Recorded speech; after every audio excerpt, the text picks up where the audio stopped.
Halo guys, bertemu kembali dengan Obin Morales Channel. Apa kabar korang guys? Obin doakan semoga korang sentiasa sehat selalu, happy bersama family. Okay, so guys, kali ini kita akan menengok lagi info-info yang mungkin menarik untuk kita ambil tahu juga.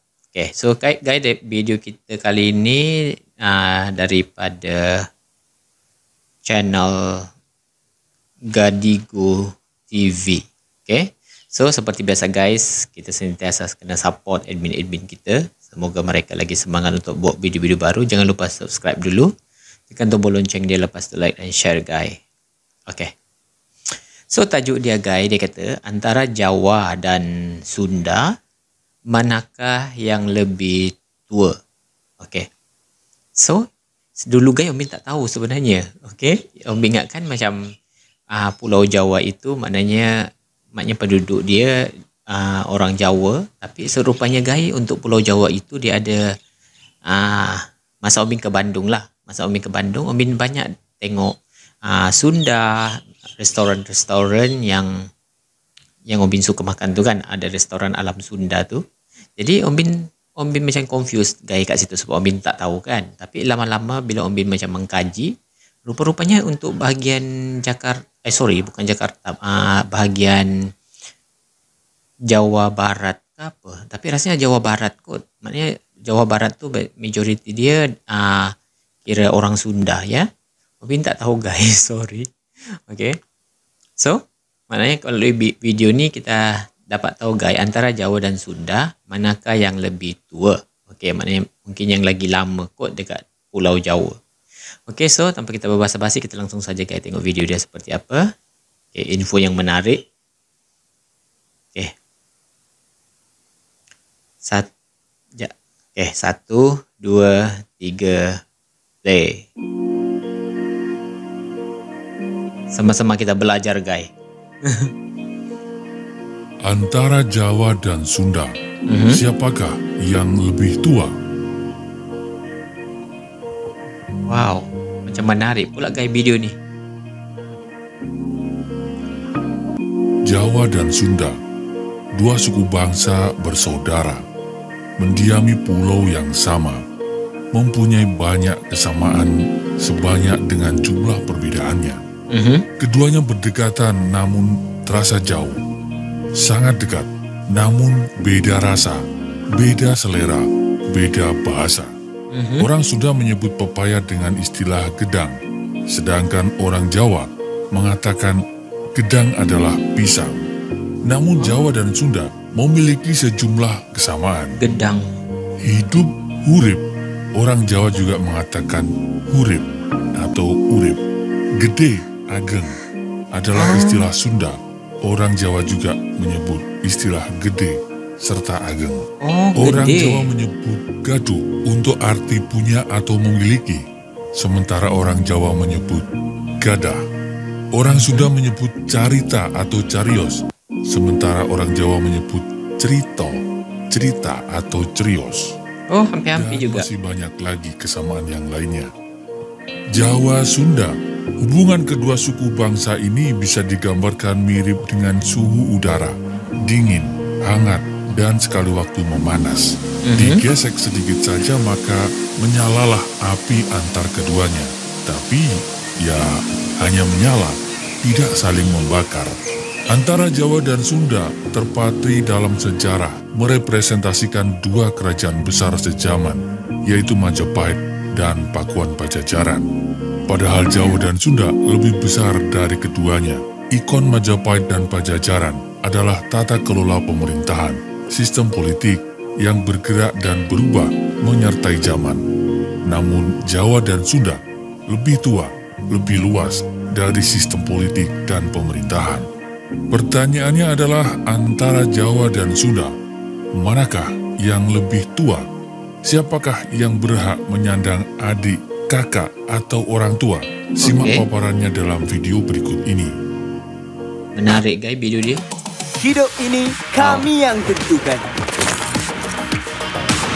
Tetap asli dan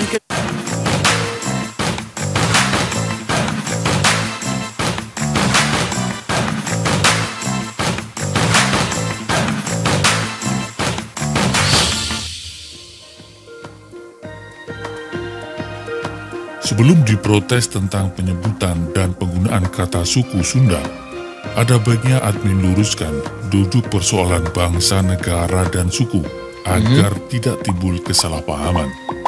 Indonesia adalah sebuah bentuk negara yang unik, menyatukan keanekaragaman menjadi satu, yaitu Betul tuh, Guy. NKRI.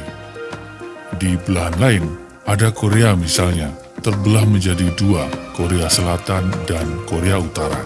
Ada Irak dan Iran, yang sejatinya mereka juga adalah satu. Sedangkan Indonesia kebalikan dari itu semua. Semua direngkuh menjadi satu kesatuan, Indonesia. Identitas bangsa Luasnya pula, yang Guy. Indonesia beraneka besar itu negara mewujud dia. menjadi Indonesia. Istilah bangsa atau nation muncul karena pada hakikatnya manusia adalah makhluk individu sekaligus makhluk sosial yang menempatkan eksistensinya di dalam kebersamaan. Bangsa dalam konteks genealogis antropologis merupakan pengertian bangsa yang bersifat alamiah, yakni sekelompok orang yang mempunyai kesatuan, asal turunan, bahasa yang diikat oleh dasar persamaan darah atau gen yang mendiami suatu kawasan atau wilayah tertentu. Maka definisi bangsa seperti ini sebenarnya bisa kita masukkan Sunda ataupun Jawa, bangsa Sunda ataupun bangsa Jawa. Namun tidak berhenti pada itu saja bahwa ada definisi politik yang menyempitkan definisi dari bangsa tersebut. Adapun bangsa dalam konteks politik merupakan sekelompok orang yang rasa dan ikatan kesatuannya berdasarkan pada kesamaan cita-cita, tujuan, nasib, sehingga mendorong mereka untuk hidup bersama dalam wilayah tertentu. Maka bisa dimengerti kenapa Indonesia dikatakan sebagai sebuah bangsa. Dan kalau kita kembalikan kepada Kamus Besar Bahasa Indonesia atau KBBI, pengertian bangsa adalah kelompok masyarakat yang bersamaan asal keturunan, adat, bahasa, dan sejarahnya, serta berpemerintahan sendiri. Dan dalam definisi dari KBBI ini lebih tegas lagi bahwa kelompok masyarakat yang mempunyai kesamaan tersebut memiliki pemerintahan sendiri. Maka sulit untuk kita katakan bahwa Sunda adalah sebuah bangsa ataupun Jawa adalah sebuah bangsa. Maka dengan sendirinya tak terhindarkan untuk penyebutan bahwa Sunda dan Jawa adalah etnik atau suku bangsa menjadi bagian dari sebuah bangsa, bangsa Indonesia.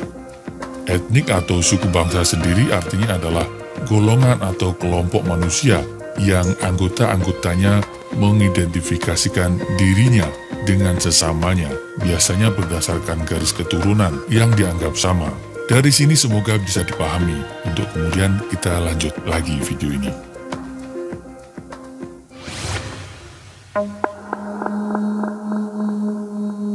Terbentuknya Pulau Jawa. Oke. Pulau Jawa memiliki luas 128.297 km persegi, berada di Kepulauan Nusantara dan Samudra Hindia. Banyak ahli meyakini bahwa dulunya Pulau Jawa merupakan satu kesatuan dengan Pulau Sumatera sebagai bagian dari dataran Sunda di bagian barat dan di bagian timur menyatu dengan daratan Australia. Pulau Jawa diperkirakan terbentuk pada 60 juta tahun yang lampau saat periode bumi memasuki zaman pre-tersier. Daratan Pulau Jawa bagian barat terbentuk lebih dulu di zaman Kapur yang terjadi sekitar 145 juta tahun yang lalu dan di bagian timur dari pecahan benua Australia. Dua bagian yang menabrak kemudian bergabung menjadi satu pulau. Pembentukannya juga tidak lepas dari aktivitas vulkanik hingga menimbulkan kontur pulau dengan banyak gunung berapi yang membentang dari timur ke barat.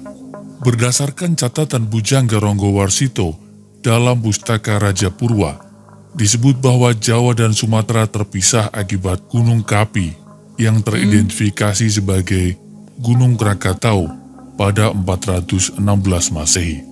Hal ini senada dengan peneliti Los Alamos National Laboratory yang menyebut letusan Gunung Krakatau mengakibatkan terpisahnya kedua pulau tersebut, Jawa dan Sumatera. Sama halnya dengan pemisahan Pulau Jawa dan Sumatera, terpisahnya Pulau Jawa dan Bali juga diakibatkan letusan gunung berapi. Menurut Raffles, ia menyatakan bahwa dulunya Pulau Jawa dan Bali masih satu daratan namun terpisah karena letusan gunung berapi dan gempa besar hingga membuat kedua daratan tersebut putus pada abad ke-13. Abad ke-13, guys. Namun teori yang menyatakan bahwa pemisahan antara Pulau Sumatera dan Jawa serta Bali yang terpisah akibat letusan gunung berapi dibantah oleh Pusat Vulkanologi dan Mitigasi Bencana Geologi Kementerian ESDM. Sejarah erupsi Gunung Krakatau jauh lebih tua, bukan ratusan ribu tahun, bukan abad, bahkan diperkirakan sebelum ada manusia. Dan secara teori letusan Gunung Krakatau tidak pernah menjadi penyebab terpisahnya Pulau Jawa dan Sumatera. Sementara penjelasan ilmiah berlangsung dan masih mencari titik kejelasan asal-muasal tanah Jawa, para ilmuwan masih saling sanggah, saling adu bukti. Di sisi lain terdapat pula penjelasan versi supranatural serta versi tutur yang menjelaskan asal-usul Pulau Jawa. Kisah ini mengacu pada legenda Gunung Tidar di Kabupaten Magelang, Jawa Tengah, yang dipercaya sebagai paku bumi Pulau Jawa. Silahkan klik tautan link di atas untuk lebih jelasnya, karena kita sudah pernah membahasnya di channel ini. Oke, kita tengok guys video sebelumnya.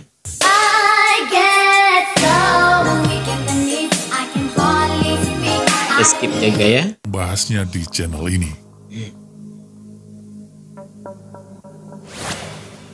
Ada satu teori lagi dan ini mendapat perhatian yang luar biasa belakangan ini. Adalah Sundalandia. Tapi kita akan bahas di bagian belakang video ini saja. Sekarang yang kita akan paparkan adalah bagaimana Sunda dan Jawa. Yang dimaksud adalah masyarakat atau orang-orangnya itu ada. Bagaimana masyarakat Sunda dan Jawa itu ada? Apakah mereka pendatang atau ujuk-ujuk ada di daratan ini?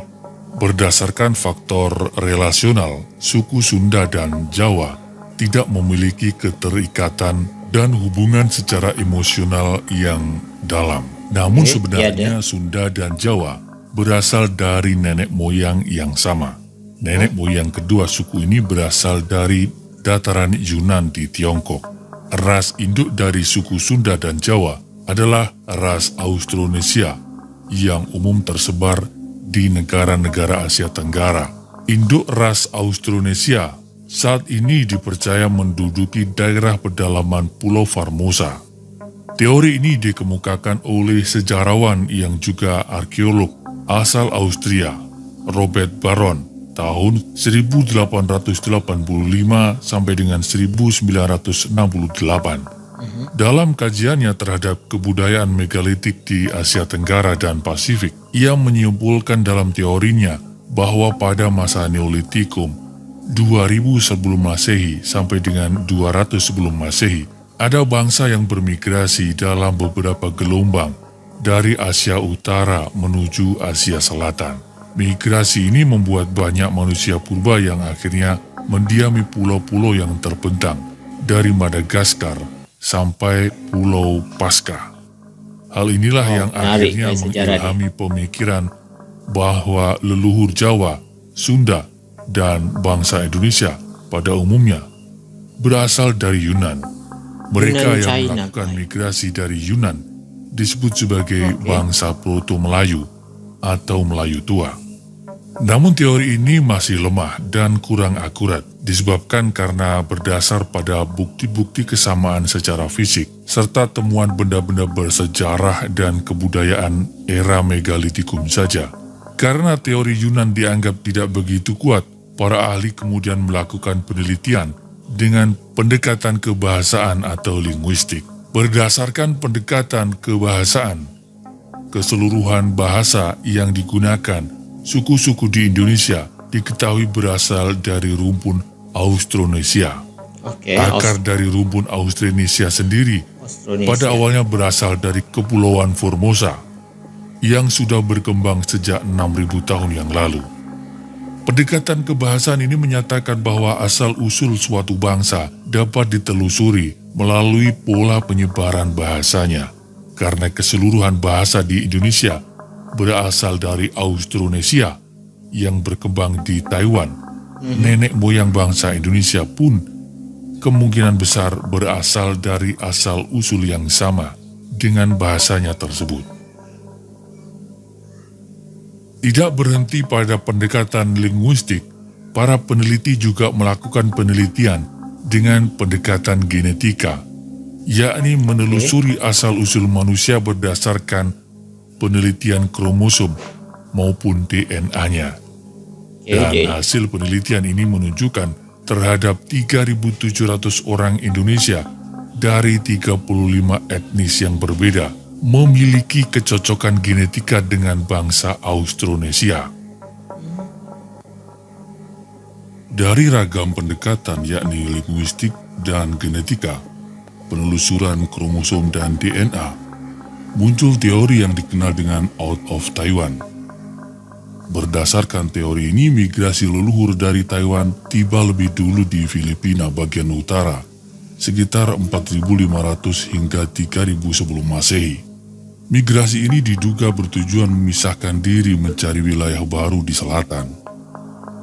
Selanjutnya sekitar 3.500 hingga 2.000 sebelum Masehi, manusia purba yang mendiami Filipina melakukan migrasi lagi dengan tujuan Kalimantan, Sulawesi, dan Maluku Utara.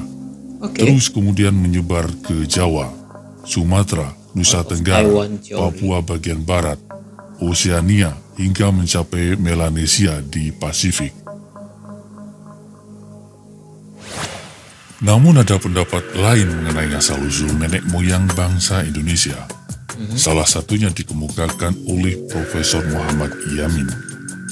Dia beranggapan nenek moyang bangsa Indonesia berasal dari wilayah Indonesia itu sendiri, bukan wilayah lain. Pendapat ini didukung maknanya banyak teori, guys. Artefak yang lebih banyak dan lengkap ditemukan di wilayah Indonesia dibandingkan dengan temuan di wilayah Asia.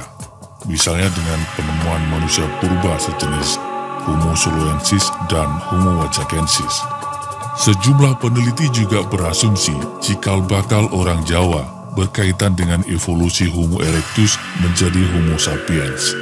Berdasarkan catatan sejarah, sekitar 40.000 tahun yang lalu, Jawa dan sebagian pulau di Nusantara sudah dihuni oleh Homo sapiens yang berasal dari ras Austro-Melanesia.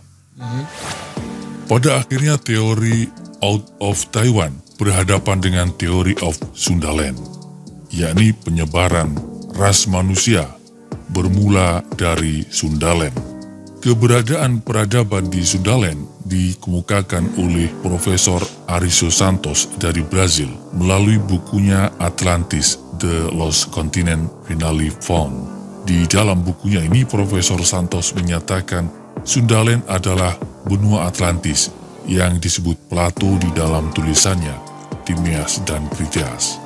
Sebelumnya, Oppenheimer menerbitkan buku berjudul Eden in the East yang kurang lebih menyatakan bahwa Sundaland pernah menjadi kawasan berbudaya tinggi, kemudian tenggelam, dan para penghuninya mengungsi ke berbagai wilayah out of Sundaland yang pada akhirnya menurunkan ras-ras baru di muka bumi.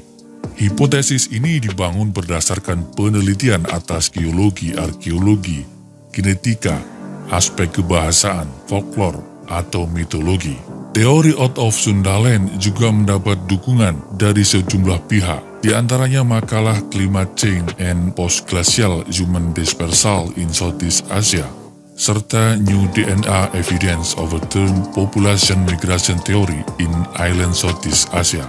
Hasil dari makalah ini menentang teori konvensional yang sebelumnya bahwa penduduk Asia Tenggara, Filipina, Indonesia, dan Malaysia datang dari Taiwan pada zaman Neolitikum. Tim peneliti menunjukkan justru sebaliknya, bahwa penduduk Taiwan berasal dari penduduk Sundaland yang bermigrasi akibat banjir besar di Sundaland. Ciri garis DNA menunjukkan penyebaran populasi pada saat bersamaan dengan naiknya permukaan laut di wilayah ini, juga menunjukkan migrasi ke Taiwan, ke timur, New Guinea dan Pasifik, dan ke barat, ke daratan utama Asia Tenggara. Ini diperkirakan terjadi pada masa sekitar 10.000 tahun yang lalu.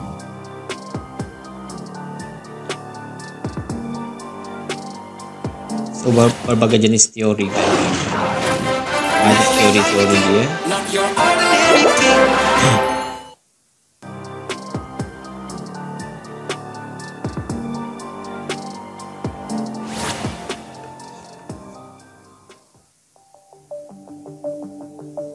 Kita sudahi pertemuan dua teori atau perlawanan dua teori out of Taiwan dan out of Sundaland. Silakan Anda mempercayai yang mana. Kita akan fokuskan lagi pada Jawa dan Sunda. Dari gambaran dua teori sebelum ini setidaknya kita tahu bahwa penduduk asli Jawa dan Sunda dalam hal ini kalau kita mencari siapa yang lebih tua atau muda tidak akan menemukan jawabannya. Terdapat dua sumber sejarah abad 17 dan 18, yakni Babat Tanah Jawa dan Naskah Wangsakerta, yang bisa dijadikan rujukan pengembangan leluhur Jawa dan Sunda. Misalnya Babat Tanah Jawa mempunyai silsilah raja-raja Jawa sampai ke Nabi Adam, sedangkan Naskah Wangsakerta menulis silsilah Aki Tirem, cikal bakal kerajaan Salaka Negara, bersambung sampai ke raja-raja di India. Tapi keduanya kita kesampingkan dulu, karena keduanya masih menjadi polemik di kalangan sejarawan, sehingga sulit untuk dijadikan patokan sejarah. Sekarang kita berpijak pada era yang lebih baru, yakni Masehi, saat sistem politik dan pemerintahan sudah terbentuk, yakni ternyata dimulai dari Jawa bagian barat, Tatar Sunda. Beragam prasasti menunjukkan adanya sistem pemerintahan berupa kerajaan di Jawa bagian barat, yakni Kerajaan Tarumanegara. Prasasti yang ditemukan antara lain Prasasti Ciratun, Prasasti Pasir Kolengka, Prasasti Kebun Kopi, Prasasti Tugu, Prasasti Pasir Awi, Prasasti Muara Janten, dan Prasasti Cidang Hyang. Tarumanegara merupakan salah satu kerajaan tertua di Nusantara yang meninggalkan catatan sejarah dan peninggalan artefak di sekitaran lokasi kerajaan. Dari peninggalan yang ada nampak bahwa kerajaan Tarumanegara merupakan kerajaan bercorak Hindu beraliran Wisnu. Kata Tarumanegara berasal dari kata Taruma dan Nagara. Nagara artinya kerajaan atau negara. Sedangkan Taruma berasal dari kata Tarum yang merupakan nama sungai yang membelah Jawa Barat, yaitu Citarum. Pada muara Citarum ditemukan percandian, yakni Percandian Batu Jaya dan Percandian Cibuaya. Kerajaan Tarumanegara didirikan oleh Jaya Singawarman, menantu Raja Dewa Warman VIII, merupakan maharsi dari Salangkayana di India yang mengungsi ke Tanah Jawa karena daerahnya diserang dan ditaklukkan Maharaja Samudragupta dari Kerajaan Magadha. Setelah Jaya Singawarman mendirikan Tarumanegara, pusat pemerintahan beralih dari Rajatapura ke Tarumanegara. Dari Jaya Singawarman kemudian raja berikutnya adalah Dharma Yawarman. Selanjutnya adalah Purnawarman, mengacu pada prasasti Kebun Kopi II. Pada masa inilah awal dibangunnya kota baru Sundapura. Prasasti Kebun Kopi II ditemukan di Kampung Pasir Muara, Desa Ciraten Ilir, Cibung Bulang, Bogor, Jawa Barat. Ditulis menggunakan aksara Kawi dan bahasa yang digunakan adalah Melayu kuno. Isi prasasti itu kurang lebih berbunyi demikian. Batu peringatan ini adalah ucapan Rakrian Juru Pangambat pada tahun 458 Saka atau 932 Masehi, bahwa tatanan pemerintah dikembalikan kepada kekuasaan Raja Sunda. Sejarawan Prancis Claude Guillot memperkirakan prasasti Kebun Kopi ini mengacu kepada pendirian Kerajaan Sunda, dan beberapa sejarawan lain mengikuti pendapat ini, misalnya dalam buku A History of Modern Indonesia. Sementara pendapat yang lain menyebutkan bahwa Sunda telah ada sebelum ini, mengingat dalam prasasti dituliskan berpulihkan Hajiri Sunda, yang dapat ditafsirkan bahwa sebelumnya telah ada Raja Sunda, hingga akhirnya dipulihkan kekuasaannya. Oke.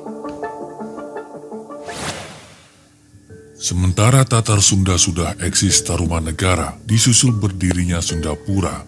Di Jawa, munculnya budaya Jawa berada di dataran Kedu dan Kewu, di lereng subur Gunung Merapi, sebagai jantung kerajaan Mataram kuno. Disinilah Wangsa Sanjaya dan Sailendra membangun peradaban baru, awal peradaban Jawa. Dari Prasasti Sojomerto dan Prasasti Canggal, diketahui nama 3 orang penguasa di Medang atau Mataram kuno, yaitu Dabunta Sailendra, Sana, dan Sanjaya. Pusat kebudayaan dan perpolitikan Jawa kemudian dipindahkan ke bagian timur ketika Mpu Sindok berkuasa tahun 929 sampai dengan 947 menuju lembah Sungai Brantas. Sistem politik dan pemerintahan berupa kerajaan yang berdiri di Jawa bagian barat menunjukkan peradaban dimulai dari barat. Namun perlu dicatat bahwa prasasti Kebun Kopi ditulis menggunakan aksara Jawa kuno atau Kawi yang merupakan cikal bakal aksara Nusantara. Artinya pelaku sejarah pada masa itu adalah entitas yang sangat mungkin sama. Bahkan menurut cerita Parahyangan, Raja Sana dan Sanjaya berkaitan erat dengan sejarah Kerajaan Sunda dan Kerajaan Galuh. Sehingga pertanyaan siapa yang lebih tua, apalagi demi menunjukkan suku tertentu lebih baik, maka rasanya itu kurang bijak. Karena pelaku sejarah waktu itu adalah kesatuan atau leluhur yang sama, leluhur Jawa dan leluhur Sunda. Akhir kata, tetap rukun, tetap damai, wahai Jawaku. Tetap rukun, tetap damai, wahai Sundaku. Tema yang dimuat dalam video ini terjadi puluhan bahkan ratusan tahun silam, sehingga sangat mungkin tidak sama persis seperti asal kejadian. Catatan sejarah bisa saja berbeda dengan bukti dan kenyataan. Terhadap hal itu, admin terbuka pada setiap masukan. Admin juga tidak menganggap bahwa yang kami sampaikan adalah satu kebenaran tunggal. Admin menerima setiap kemungkinan dan masukan. Terhadap figur dan tokoh yang diceritakan, admin berlepas pandang dalam menilai, menghakimi maupun menghukumi. Kami memegang kaidah, wa ma jara baina sahabi naskutu. Seluruh yang terjadi antara para sahabat sengaja kami perluas, artinya jadi sejarah secara umum. Kami diam, tidak ikut campur, tidak membahas. Di mata admin, masa lampau dan seluruh dinamika di dalamnya adalah hikmah. Terima kasih. Salam hangat. Assalamualaikum warahmatullahi wabarakatuh. Wow. Terbaik guys penjelasan daripada admin kita pasal suku Sunda dan suku Jawa macam itu. Oh wow. So seperti itu guys yang Obin tahu. Maknanya kita tahulah sabar sedikit. Jadi dia kata siapa yang tua antara Sunda dan Jawa. Jadi penjelasan admin kita tadi, dia kata mungkin tiada yang siapa yang tua antara Sunda dan Jawa, sebab dia leluhurnya itu guys sama saja, dia kata. Okey? Wow. So apapun yang penting rukun guys. Seperti itu. Jadi Om Bim pun yang tak tahu sebelum ni, Om Bim dah tahu juga guys serba sedikit lah walaupun tak semua. Okey? Bahawa di Pulau Jawa itu, sebab dulu sebelum Om Bim berjalan-jalan, Om Bim ingatkan Pulau Jawa itu maknanya dihuni oleh suku Jawa sahaja. Rupanya dia ada kira suku terbesar dia ada 2, iaitu Sunda dan Jawa. Rasanya kalau yang Jawa mungkin bahagian Jawa Tengah dan Jawa Timur. Lepas tu yang Sunda, yang majoritinya mungkin Jawa Barat lah. Seperti itu guys. Okay? So itu saja guys video kita yang menarik daripada admin kita. Jangan lupa support admin kita juga dan Obin Morales juga guys. Semoga Obin lagi semangat untuk buat video-video baru. Untuk sama-sama kita belajar benda-benda, topik-topik yang mungkin kita tak tahu sebelum ni. Okay? Dah, thank you so much guys. So kita jumpa lagi. Thank you.